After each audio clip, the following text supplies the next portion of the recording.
আমি নিজে কিছু করতে চাই, সেই জায়গা থেকে এখানে আসছি। কোর্স হয়ে গেছে, এখন আমার জানুয়ারি 2 তারিখে পরীক্ষার ডেট দিছে। এখন তো আমার ক্লাস হচ্ছে না। আসলে আমি চিন্তা করে দেখছি যেটা অল্প পুঁজিতে আমি কি করতে পারি, সেই জায়গা থেকে আমি এখানে আসছি। আমি একটা বড় জায়গায় জব করবো অথবা 15। একটা আমার এখনো অফিস, সেক্ষেত্রে অফিস শোরুম, আপনি যদি হিসাব করে অফিস শোরুমে আপনারে কত দেয়। তাছাড়া বিজনেসে আসা যে মাস্টার্স পর্যন্ত আমার পড়াশোনার খরচ যেন আমি নিজে নিজেই চালাতে পারি। যারা ওনার বা মাস্টার্স করে তারা পার্ট টাইম হিসেবে শোরুম গুলোতে আমরা অধিকাংশ সময় দেখি। হ্যাঁ দেখেন, তা ওইটা হলো আপনার 9 to মানে মানে মাসে 30 দিনে যাওয়া লাগে।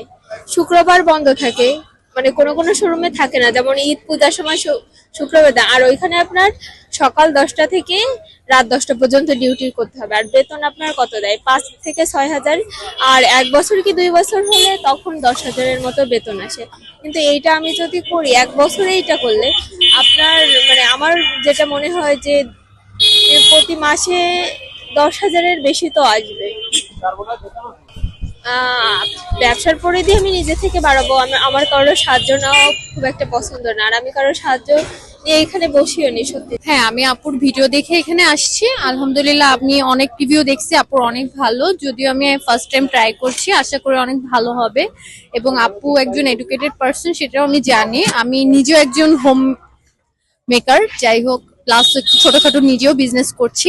তো আমি অবশ্যই প্রাধান্য দিব আপুর এটা কাজটাকে, সাপোর্ট করছি। এবং আমি চাই যেন এই জিনিসটা আপু অনেক দূর পর্যন্ত এগিয়ে যেতে পারে। এবং আমি চাইবো যে প্রত্যেকটা মানুষেরই উচিত সবার নিজ নিজ উদ্যোগ থেকে কিছু করা। এবং সরকারি দিক থেকে যদি আমরা কোনো সাপোর্ট পাই, ডেফিনেটলি আমরা মেয়েরা অনেক দূর এগিয়ে যেতে পারবো।